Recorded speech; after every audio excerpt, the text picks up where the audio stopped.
بعض أهل الخلاف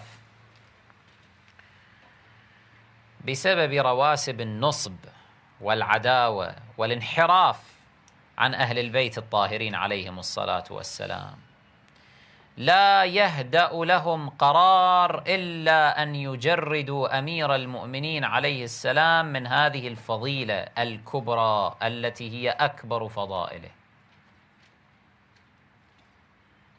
فماذا يقولون؟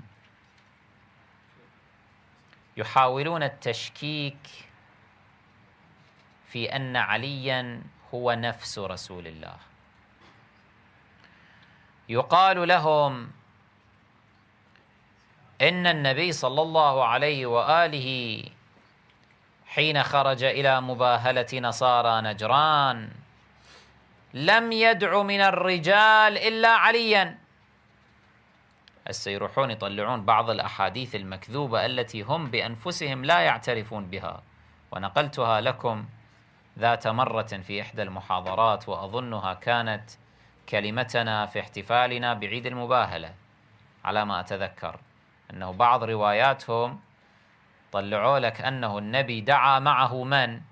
عليا وفاطمة والحسن والحسين وأبو بكر وعمر وعثمان وعائشة وحفصة. جبت هاي الروايات أتذكر من مصادر أهل الخلاف، لزقوهم ذولا، طلعوهم لزقوهم بقضية المباهلة.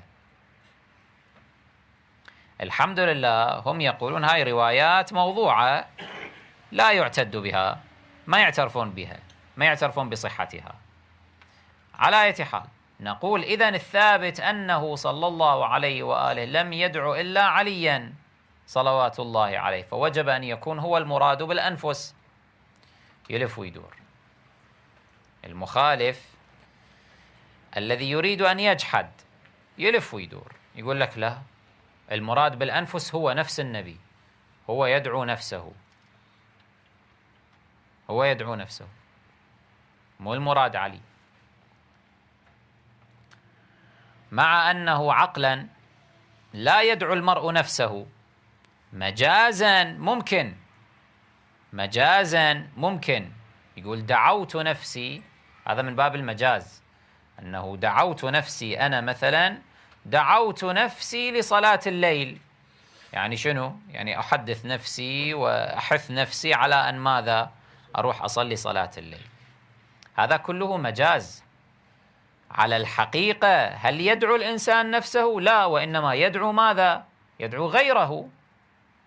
والآية في قضية الدعاء ها هنا هي في مقام الحقيقة لا في مقام المجاز. لماذا؟ لأن النبي صلى الله عليه وآله يقول فقل تعالوا ندعو أبناءنا. إذن متى يستعمل مجاز؟ لازم يدعو الأبناء.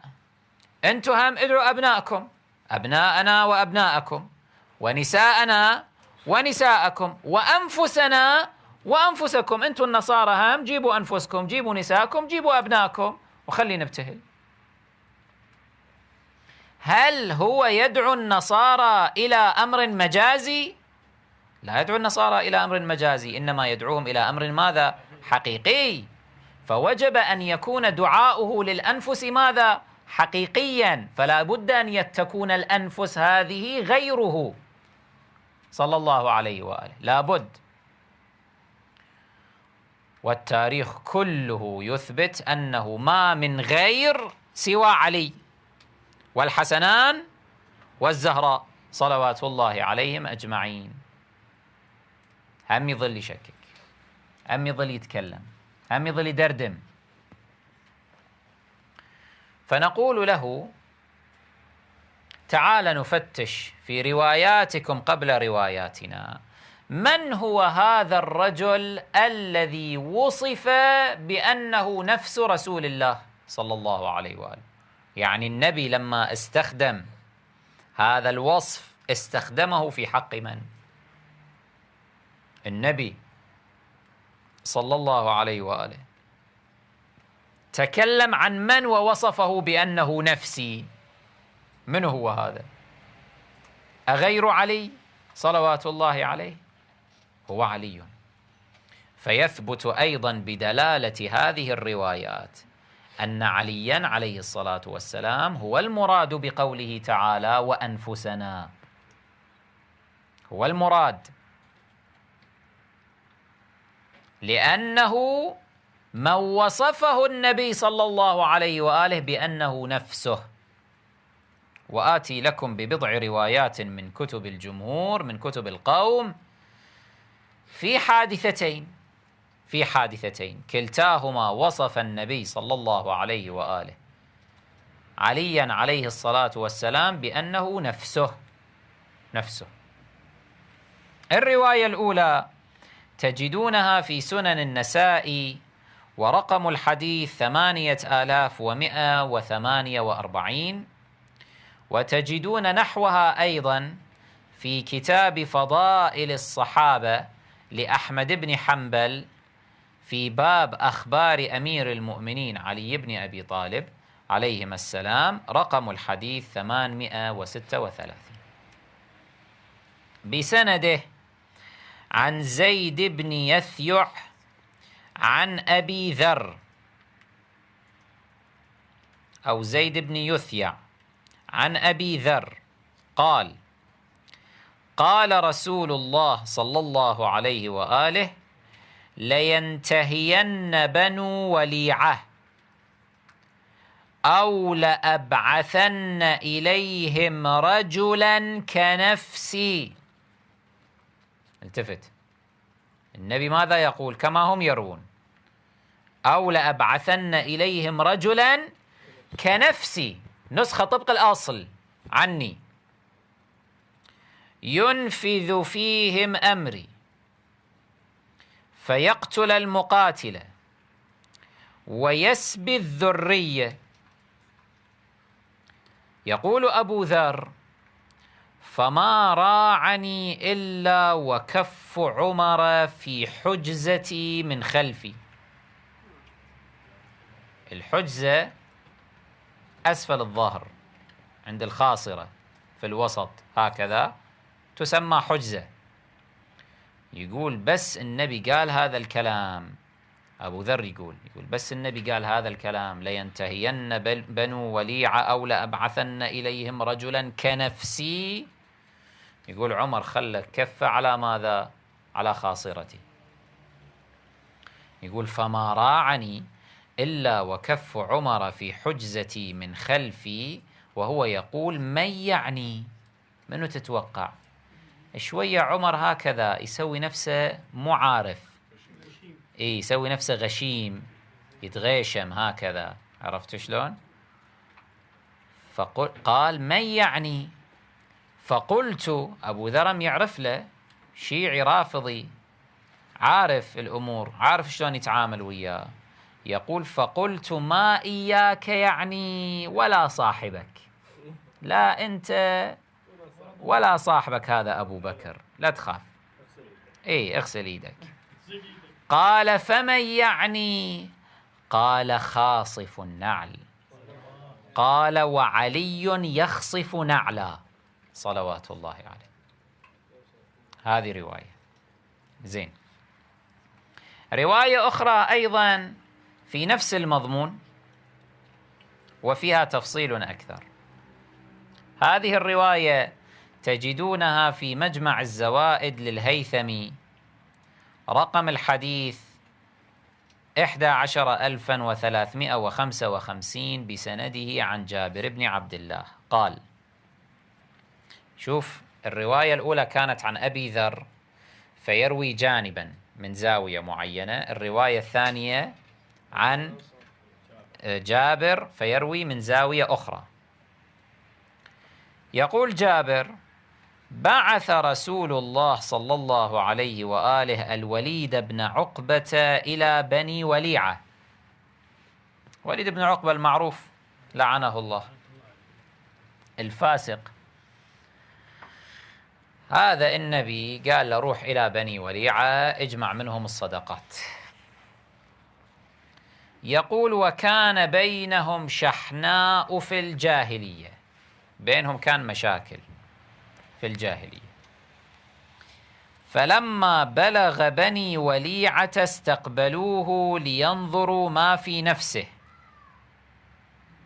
استقبلوه، طلعوا له على مشارف أضرابهم، عرفت شلون؟ حتى يستقبلوا الوليد بن عقبة، لأنه بينهم مشاكل كان في الجاهلية، يريدون يشوفونها شنو راح يسوي. هذا لما شافهم هكذا كلهم خرجوا لاستقباله، ظن بأنهم خرجوا لماذا؟ لقتال أو حرب، خاف منهم. تقول روايتهم: فخشي القوم فرجع إلى رسول الله صلى الله عليه وآله فقال: إن بني وليعة أرادوا قتلي ومنعوني الصدقة. كذب عليهم، هو خواف جبان، هم ما أرادوا قتله، هم راحوا يستقبلونه حتى يشوفون هذا شنو عنده، خاف راح يسوي شغلة بها غدر. فلما بلغ بني وليعة الذي قال الوليد عند رسول الله صلى الله عليه وآله أتوا رسول الله، بلغهم أنه ترى الوليد بن عقبة رايح يقول للنبي هذا الكلام، بلغهم قالوا إذن لازم نروح إلى النبي صلى الله عليه وآله نبين له أنه لا، إحنا لا خنا ولا ارتددنا عن الإسلام ولا عصينا، إحنا ما عصينا، وهذا كذاب يكذب علينا. أتوا رسول الله صلى الله عليه وآله فقالوا: يا رسول الله، لقد كذب الوليد، ولكن كان بيننا وبينه شحناء، فخشينا أن يعاقبنا بالذي كان بيننا أيام الجاهلية، كان بيننا مشاكل، خفنا هذا يجي يسوي مشكلة معنا على هذا الأساس، لهذا السبب خرجنا إحنا نستقبله.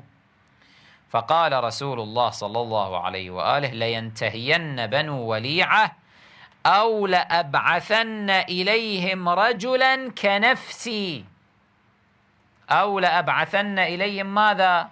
رجلا كنفسي. ده يحذر هو إنه أنتوا لا تسوون مشاكل، هم هو لا يسوي مشاكل، ومنو أبعث لكم يأدبكم؟ رجل كنفسي يقتل مقاتلتهم ويسبي ذراريهم وهو هذا. ثم ضرب بيده على كتف علي بن أبي طالب رضي الله عنه، هذه روايته. قال: وأنزل الله في الوليد شنو؟ يا أيها الذين آمنوا إن جاءكم فاسق بنبأ فتبينوا أن تصيبوا قوما بجهالة فتصبحوا على ما فعلتم نادمين.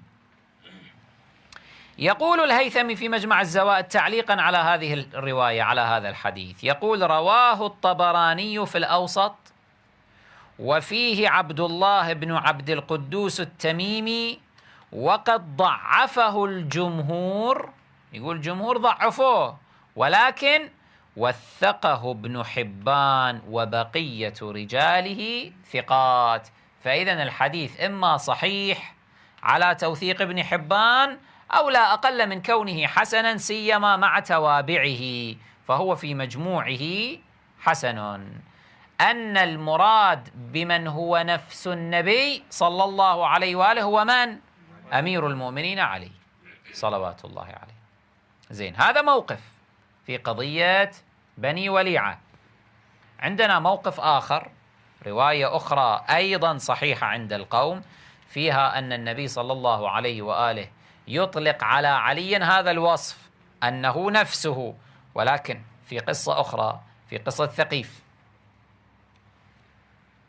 هذا الحديث تجدونه في مستدرك الحاكم، ورقمه 2488،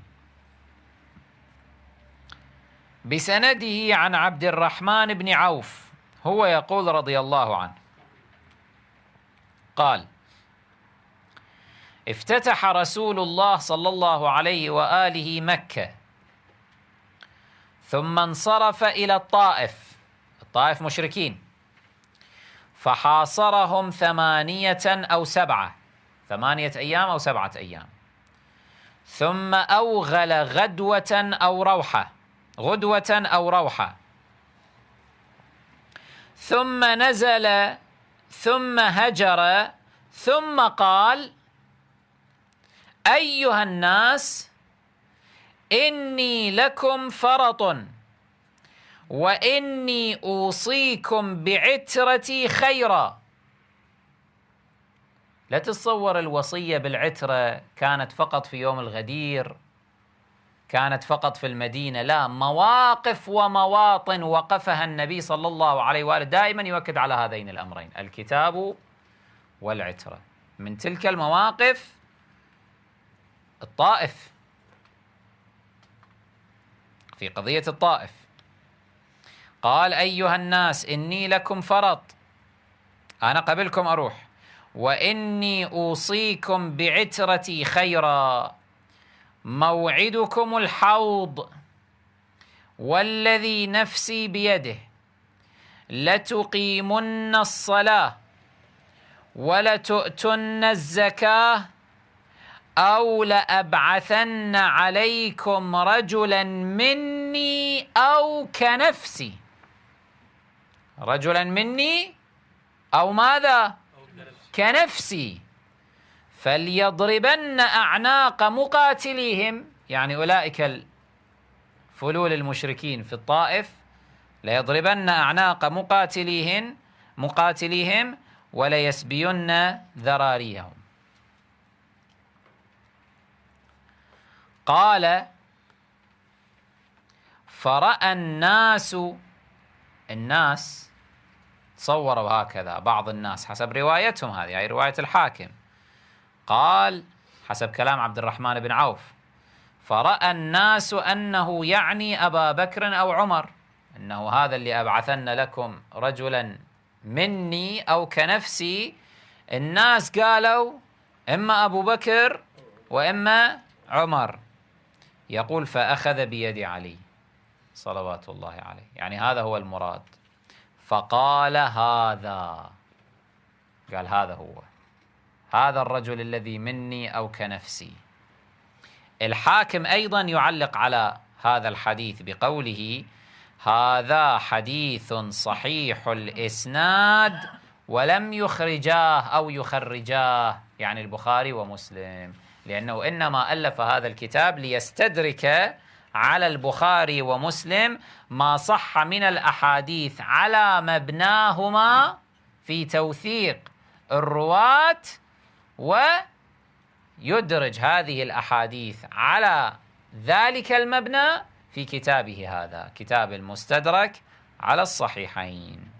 زين، رواية أخيرة أيضا في قضية ثقيف، احنا جبنا روايتين في قضية بني وليعة، نجيب أيضا روايتين في قضية ثقيف. الرواية الثانية في مصنف عبد الرزاق، رقمها 20,389، وأيضا تجدونها في كتاب الاستيعاب في معرفة الأصحاب لابن عبد البر في المجلد الثالث الصفحة 1109 في ترجمة مولانا أمير المؤمنين عليه السلام في الاستيعاب. الحديث هو عن المطلب بن عبد الله بن حنطب قال: قال رسول الله صلى الله عليه وآله لوفد ثقيف حين جاءوا: لتسلمن أو لنبعثن رجلا مني، أو قال مثل نفسي، فليضربن أعناقكم وليسبين ذراريكم وليأخذن أموالكم. فقال عمر: فوالله ما تمنيت الإمارة إلا يومئذ، يقول ما تمنيت أن أصبح أمير إلا هذا اليوم، فجعلت أنصب صدري رجاء أن يقول هو هذا. هالشكل دا أروح أشوف نفسي، أراوي نفسي للنبي، أنصب صدري هالشكل، أنفخ صدري وأروح هالشكل أبين نفسي أمام النبي، وين ما يكون موجود أقوم أصير أمامه وأتفخ نفسي هالشكل أسوي، لعل وعسى النبي يقول هو هذا، يعني فأنا يصير أنا اللي أكون رجلا مني أو كنفسي، أحصل هذا المقام، أحصل هذا الشرف. لو محصل عمر كان ايش سوى بينا؟ حقيقة لو صدق محصل فرضا لو محصل أنه هو هذا، والنبي قال تعال يا ابن الخطاب أنت روح، كان شوف إيش سوى، كان حتى أبو بكر ذباه بالزبل. يوم السقيفة يقول أنا نفس رسول الله، أنتم شنو تتكلمون وياي؟ أنا الأحق بالخلافة، أنا. ما تتذكرون ذاك الموقف؟ عمر هم ما أدري إيش بيه شوية، هو هم أثول، يعني هو يعرف بنفسه أنه هو منافق. وين النبي يختاره في مثل هذا الموقف، خصوصا بعدما يقول أنه رجلا كنفسي، رجلا مني؟ وين يصير؟ النبي اختبرك كم موقف رجعت تجبن أصحابك ويجبنونك، خواف جبان.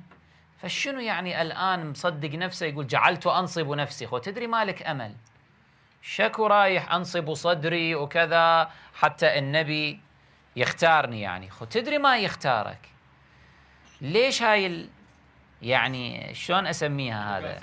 هذا حقيقة أثول، يعني ما أدري شلون. أشياء عجيبة كانت عند عمر، تقرأ في التاريخ تتعجب. يعني مثلا أنه لما أمير المؤمنين تصدق بالخاتم ونزلت الآية، يقول أنا 40 يوم بعدها كل يوم كنت أتصدق بالخاتم وأنا راكع حتى ينزل بي، أما نزل. يعني هذا إيش قد هذا، شلون يعني أصلا خبل، هذا ما يفتهم القضية شنو. عجيب. يقول عمر فوالله ما تمنيت الإمارة إلا يومئذ جعلت أنصب صدري رجاء أن يقول هو هذا، إنه أنا. قال فالتفت إلى علي فأخذ بيده ثم قال هو هذا هو هذا، صلوات الله عليه. من هالطرف يروح في قضية بني وليعة، يروح يخلي إيده على خاصرة أبي ذر، يقول له منو تتوقع؟ أبو ذر هم يكفخه، يقول له لا تخاف، لا أنت ولا صاحبك مالكم أمل، خاصف النعم. من هالطرف يروح يسوي نفسه ينصب صدره هكذا ويتفخ سحره هكذا حتى يبين أمام النبي رجاء أن يقول هو هذا. النبي هم يحبط آماله ويأخذ بيد علي ويقول هو هذا هو هذا. حاصلا الروايات هذه فيها أن النبي صلى الله عليه وآله وصف عليا صلوات الله عليه بأنه نفسه، لأبعثن رجلا كنفسي. زين، إذن الدليل الروائي أو الحديثي يدلنا، يؤيد تفسير قوله تعالى وأنفسنا بأمير المؤمنين عليه الصلاة والسلام وحده. الدليل التاريخي الذي حكى ما جرى في يوم المباهلة أيضا يدلنا على أن عليا صلوات الله عليه هو المراد بقوله تعالى وأنفسنا حصرا، لأنه لم يخرج معه من الرجال إلا علي عليه الصلاة والسلام. شو يسوي المخالف؟ يقول زين سلمنا أن المراد وأنفسنا علي عليه الصلاة والسلام، ولكن هذا لا يدل على أن عليا أفضل من سائر الخلق كما أن رسول الله أفضل من سائر الخلق. تقول له شلون؟ هذا نفس رسول الله، نفس رسول الله. رسول الله أليس أفضل من سائر الخلق؟ نعم، فنفسه مثله لازم يكون أفضل من سائر الخلق، نفس المنزلة. تستثني فقط النبوة، لا نبي بعدي، خلص هذا تستثني. أما سائر ما تقتضيه المساواة النفسية ها هنا تقتضي ماذا؟ المساواة. لما أقول هذا ترى نفسي يعني شنو؟ يعني مساو لي، إلا ما خرج على الخصوص فقط. إلا ما خرج على الخصوص. زين، النبوة خرجت على الخصوص، باقي الأمور ليش تخرج؟ ما أخرجها الشرع، ما أخرجها القرآن، ما أخرجها الحديث الشريف، ما أخرجها النبي صلى الله عليه وآله. النبوة فقط استثنها، باقي الأمور تستثنى، المنزلة ما تستثنى. هذا مساوي، إذن لازم يكون أكو مساواة في المنزلة. فكما جرى لرسول الله الفضل على سائر الخلق، يقول الإمام الصادق عليه السلام، كذلك يجري لنفس رسول الله الفضل على سائر الخلق. كما ثبت، يقول الإمام الرضا عليه السلام، لرسول الله أنه الأجل والأفضل على سائر الخلق، فكذلك يثبت ذلك لنفس رسول الله بحكم الله عز وجل. كما ثبت أن رسول الله هو الأولى بالمؤمنين من أنفسهم، فكذلك علي أولى بالمؤمنين من أنفسهم. كما أن رسول الله هو القائد هو الحاكم، فعلي هو القائد هو الحاكم، لا أبو بكر ولا عمر، لأنه نفس رسول الله موجود. على أي أساس أنا أتوجه لغير نفس رسول الله؟ أنا عندي نفس رسول الله موجود، نسخة طبق الأصل موجودة، ليش أروح إلى أبي بكر؟ ليش أروح إلى عمر؟ على أي أساس يتأمر أبا بكر على نفس رسول الله؟ أيجوز لأحد أن يتأمر على رسول الله؟ أيجوز لأحد أن يقدم بين يدي الله ورسوله، يتقدم على رسول الله؟ يصير؟ ما يصير. فكذلك نفس رسول الله موجود، ما يصير واحد يتقدم عليه، ما يجوز، ما يجوز. يقولون لا، مو هذا هو المراد، أنتم شططتم في تفسير الآية، أعطيتم عليا مقاما كبيرا جدا وواسعا، توسعتم في فهم المراد من قوله تعالى وأنفسنا. تقول له شلون؟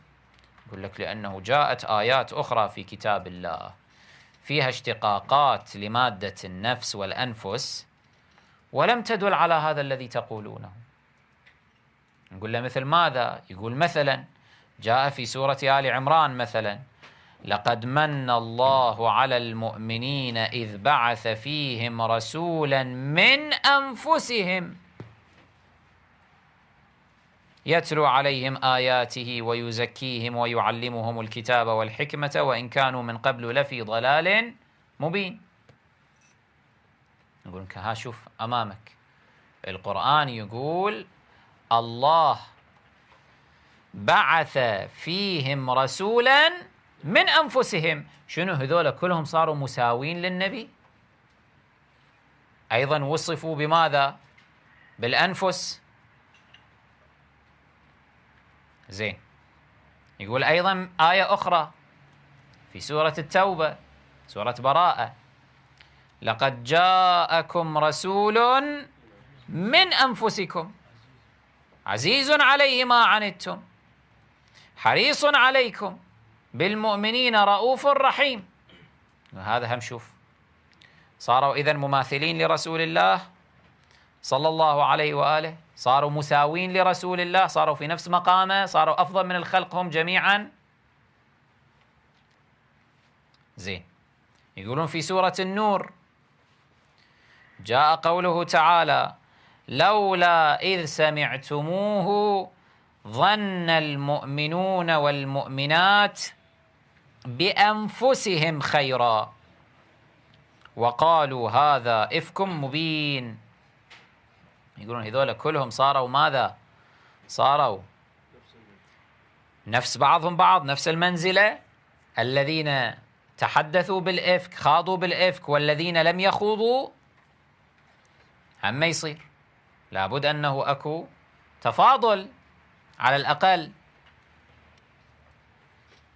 في سورة البقرة: وإذ قال موسى لقومه يا قوم إنكم ظلمتم أنفسكم باتخاذكم العجل فتوبوا إلى بارئكم فاقتلوا أنفسكم ذلكم خير لكم عند بارئكم فتاب عليكم إنه هو التواب الرحيم. هؤلاء أيضا كلهم، الذي عصى وعبد العجل والذي لم يعصي، كلهم أيضا متساوون، مع أنهم جميعا وصفوا بالأنفس بأنهم أنفس بعضهم بعضا. في سورة الحجرات: يا أيها الذين آمنوا لا يسخر قوم من قوم عسى أن يكونوا خيرا منهم ولا نساء من نساء عسى أن يكن خيرا منهن ولا تلمزوا أنفسكم ولا تنابزوا بالألقاب بئس الاسم الفسوق بعد الإيمان ومن لم يتب فأولئك هم الظالمون. يقول شنو معنى ولا تلمزوا أنفسكم؟ يعني صار البقية الذين لمزوا على فرض هؤلاء نفس الذين لمزوا، نفس المنزلة، نفس المرتبة، صار تساوي بين الطرفين، فيحاولون إيراد هذه الآيات الكريمات حتى يغالطوك. هذا أسلوب البكرية بشكل عام.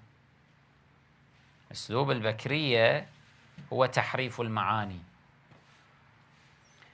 وإحدى أهم الأسباب في تحريف المعاني هو الغباء. غبي ما يعرف يفهم مدلولات الآيات الكريمات، شوية يتأمل، يعرف أنه لو شوية يتأمل يلاحظ الفرق بين آية المباهلة وبين سائر الآيات. مو يعني هذا مكتشف اكتشاف عظيم، يعني أنه جايب آيات فيها وصف الأنفس ومتصور هو قادر أنه يرد حجة الشيعة بذلك، حجة المسلمين بذلك. القضية ليست هكذا. شوفوا إخواني، لما نتأمل في هذه الآيات ماذا نلاحظ؟ نلاحظ مثلا في الآيتين الأولتين التي في آل عمران وفي التوبة، فيها من إذ بعث لقد من الله على المؤمنين إذ بعث فيهم رسولا من أنفسهم. لاحظ هنا من، خليها في بالك. في سورة براءة: لقد جاءكم رسول من أنفسكم. من هذه تفيد ماذا؟ التبعيض من العموم. أكو عموم تبعضه، تخرج منه ماذا؟ بعض. من أنفسكم، لفظ الأنفس يتوزع على من؟ على هذا البعض أم على العموم؟ لا، شلون على البعض؟ على العموم. من أنفسكم، العام هو من؟ العموم من؟ الأنفس. لقد من الله على المؤمنين إذ بعث فيهم رسولا بعض من أنفسهم. العموم هو الذي تعلق به وصف الأنفس، مو الخصوص، مو هذا البعض. معنى ذلك ماذا؟ أن هذا العموم هم كلهم أنفس لبعضهم بعضا، فهذا لا يفيد المساواة، هذا يفيد الاشتراك، أنهم مشتركون في شيء ما. ومن هذا الاشتراك بعث بعض منهم يحمل هذه الصفة المشتركة. هذا البعض الذي بعث منهم جعل نبيا، بعض من هذه الأنفس جعل نبيا. هذا البعض يحمل الصفة المشتركة لهذه الأنفس، لا أنه مساو لهذه الأنفس.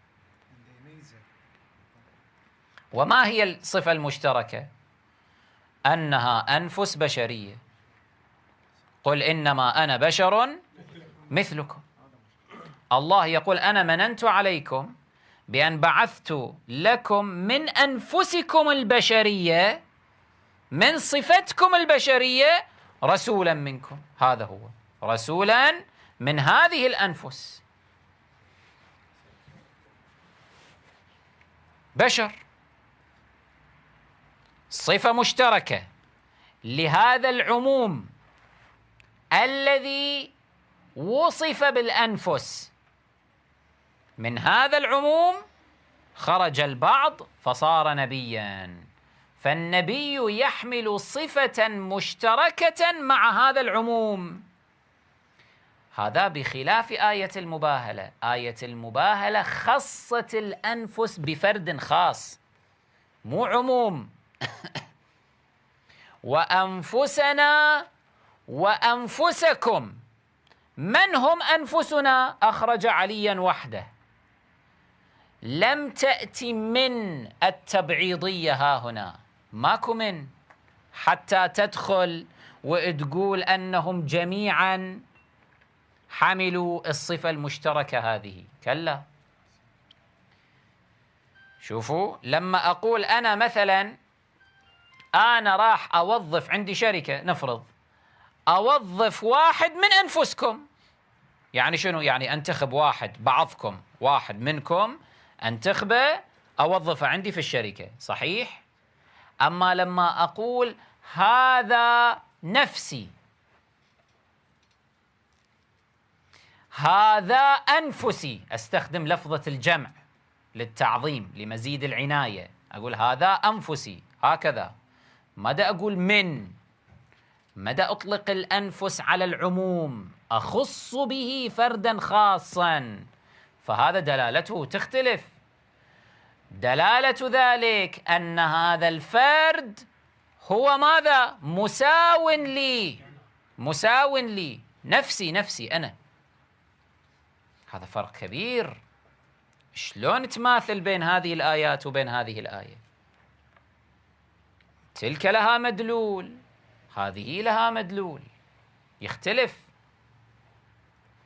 أصلا كل الآيات هذه التي ذكرناها كلها إذا تلاحظون الأنفس توجهت إلى العموم، تحدثت عن العموم، ما تحدثت عن الخصوص. يعني حتى الآية التي في سورة النور، لولا إذ سمعتموه ظن المؤمنون والمؤمنات بأنفسهم خيرا. إذن الأنفس صار وصفا لمن؟ للعموم. فالوصف أيضا، الخطاب أولا توجه لمن؟ للعموم، فالوصف أيضا ماذا؟ مثله للعموم، للعموم، فيفيد الاشتراك لا يفيد المساواة، يفيد الاشتراك. الاشتراك في هذه الآية ماذا؟ الاشتراك في صفة الإيمان.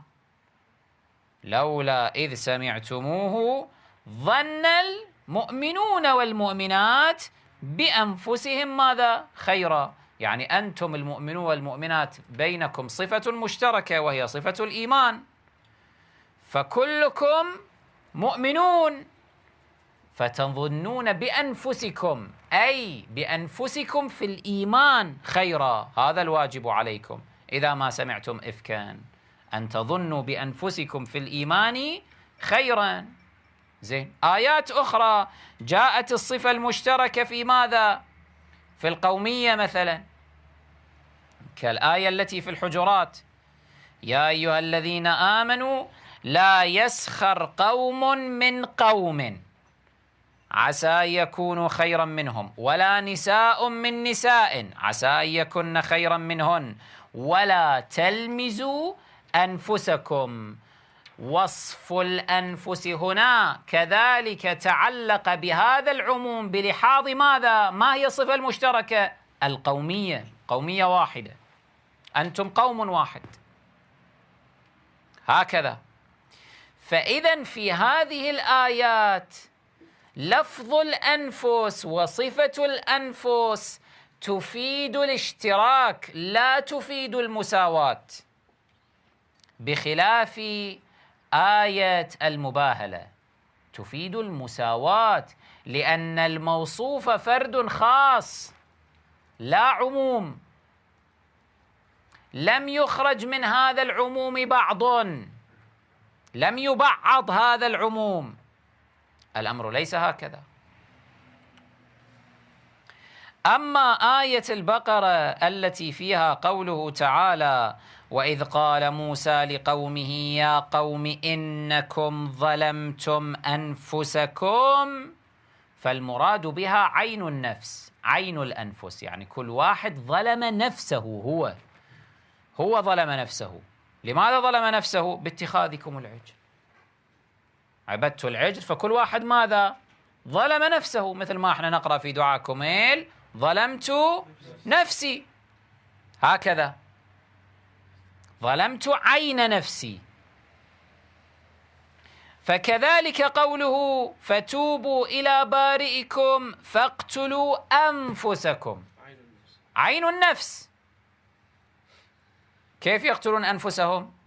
بعض الروايات التفسيرية ذكرت أنه كانوا يعطون السيف إلى واحد من، يعني يعطي للآخر، هذا الآخر يقتله، فإذا هو يعرض نفسه للقتل، يستدعي القتل من الآخر، فكأنه ماذا؟ يقتل عين نفسه. فاقتلوا أنفسكم. إذن هذه آية أيضا تختلف اختلافا كليا في مدلولها ومعناها عن آية المباهلة، تختلف. كل الآيات التي يأتون بها من هذا القبيل إذا تلاحظون يريدون بها مغالطتك أيها المسلم. دلالة آية المباهلة واضحة صريحة، تشفع لهذه الدلالة الأحاديث الصحيحة التي رووها وفيها وصف النبي لعلي بأنه نفسه. فمع كل هذا الوضوح يريد يحشر لك بالوسط ماذا؟ آيات حتى يخليك ماذا؟ تتلخبط، أنه لا، إذن معنى ذلك إحنا هم نصير أنفس رسول الله. لا، إحنا ما نصير أنفس رسول الله. المراد الاشتراك في هذه الآيات، وليس المراد هو المساواة، لأن لفظ الأنفس هذا الوصف تعلق بالعموم لا بالخاص أو الخصوص، هذا فرق كبير. علماؤهم الأكابر إن كان لهم علماء يفهمون كلامي هذا، البقية من دعاتهم هذول الشيوخ الفضائيات ما فضائيات ماكو، ما يفتهمون لأنهم أغبياء. وين يعرفون هذه المباحث؟ وين يعرفون؟ فيروح يقلب حكي بس هالشكل يتكلم.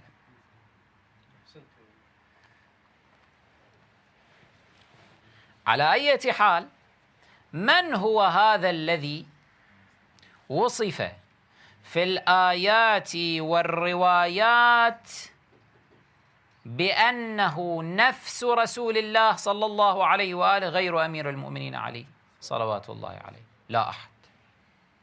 هذا بحد ذاته يكفينا. مع وجود هذا الوضوح في الآيات والروايات لا نحتاج بعد إلى تنطع متنطع أو تعسف متعسف لتجريد أمير المؤمنين عليه السلام من أكبر فضيلة له في القرآن، وهي ثبوت أن منزلته منزلة رسول الله صلى الله عليه وآله بحكم الله. جرى له من الفضل ما جرى لرسول الله صلى الله عليه وآله بحكم الله عز وجل. يريدون أن ينقصوا شأن علي، أن يحطوا من قدر علي بأي وسيلة، يجردوا عليا من كل فضائله.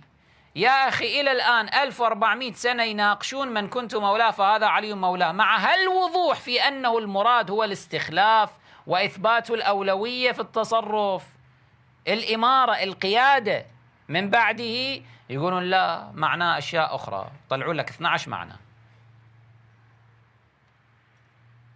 من بين تلك المعاني أشياء مضحكة، أن المعنى أن عليا هو الناصر والمحب، لأن من معاني المولى الناصر والمحب. أنتم عندكم عقول؟ يعني رسول الله صلى الله عليه وآله، يعني هذا أمر أصلا ما حد يعرفه، يعني اللي لازم يجمع كل هالعالم حتى يقول لهم ترى من كنت أنا ناصره فعلي ترى هم ينصره. شنو هذا يعني؟ شنو الشيء الجديد بالموضوع يعني؟ ما الجديد؟ من كنت أنا محبه فعلي أيضا محبه، أو من كنت أنا محبوبه فعلي أيضا محبوبه. شنو يعني؟ ما الجديد في الموضوع؟ وسط الحار، وسط الشمس، 120,000 موجودين، موقفهم في حجة الوداع، في الرجوع من حجة الوداع بهالحالة، لا وبعدين مبايعة على شنو؟ المبايعة على أنه هذا ترى محب وناصر وكذا، شنو هذا؟ يعني شوف، مع كل هذا الوضوح، مع القرينة المتصلة الموجودة في نفس الرواية التي يقول فيها صلى الله عليه وآله: ألست بأولى بالمؤمنين من أنفسهم؟ قالوا بلى يا رسول الله. قال: فمن كنت مولاه فهذا علي مولاه. يعني أنا أولى. هذه القرينة كيف تغفل عنها؟ أولى، يقول أنا أولى. أولى يعني شنو؟ يعني أولى في كل شيء. رسول الله أولى بنا من أنفسنا. يعني ما يكون أولى بالحكم، يكون أولى بالحكم. ما يجوز أنا أحكم نفسي إذا رسول الله موجود، هو يحكمني، ما يجوز. فكذلك نفس رسول الله: من كنت مولاه فهذا علي مولاه. خلص، هذا مولاه، هذا مولاه، هذا أولى بالتصرف، هذا أولى بالتصرف، هذا قائد، هذا قائد، هذا رئيس، هذا رئيس، هذا إمام، هذا إمام. نفس رسول الله صلى الله عليه وآله. خلص، انتهى، قضية واضحة. يحاولون بأي طريقة ردها، بأي شكل من الأشكال، بغضا وعداء لعلي، في حين مثل هذه الأمور والعراكيب هذه ماكو، ما يستخدموها في قضايا فضائل عائشة مثلا. تيجي تناقش وياه، تقول له: تعال، هذا منو قال لك حديث الإفك أو آيات التي نزلت في التبرئة، في تبرئة من قذفت بالإفك في كتاب الله عز وجل في سورة النور؟ من يقول هذه عائشة؟ يقول: شوف شوف شوف شلون يناقشون في القضايا المسلمات. وين مسلمات؟ ويلا ليش هنا ما تناقش في هالأمور؟ تعال يلا صدق ناقش. تعال خلي نشوف عائشة هي المبرئة أم لا، أم السيدة ماريا عليها السلام هي المبرئة. خلي نشوف الأدلة، خلي ننظر. أنت رايح على أخبارك، رايح متبع عائشة، معتقد أنه عائشة هي المبرئة، ودليلك على ذلك ما تقوله عائشة. والله خوش، كل واحد هم يقول دليلي معي، أنا هم أقول لنفسي. المتهم يودوه للمحكمة، يقول: شنو دليلك على براءتك؟ يقول: أنا دا أقول أنا بريء. خلاص، لازم بعد القاضي يسد عينه، يغمض عينه ويسد أذنه ويقول: خلاص أصدق ويلا براءة. فوضى هذه. أكو عندنا حادثة وقعت، امرأة مؤمنة اتهمت بالإفك، اتهمت بالزنا، صحيح؟ جريمة صارت، نزلت آيات. الآيات ما فيها اسم عائشة. لازم نفتش نشوف هاي الآيات تنطبق على من. عندنا طائفتان من الروايات. طائفة تقول في مصادر المخالفين، أنا أتكلم، طائفة تقول عائشة، والتي هي تقول عن نفسها أنها عائشة، تقول عائشة ترى هاي الآيات نزلت في عائشة. زين. وعندنا طائفة أخرى من الروايات فيها أكثر من طرف، يقول لا، نزلت من ماريا، ومن جملة من شهدوا لماريا عائشة. عائشة تقول: قال أهل الإفك والزور في ماريا ما قالوا. وهذا الحديث الوحيد الذي فيه لفظة الإفك أصلا. ليش ما نروح على الطائفة الثانية من الروايات؟ ليش ما نروح؟ سيما أن الطائفة الثانية من الروايات هي التي توافق ما جاء عن أئمة أهل البيت عليهم الصلاة والسلام.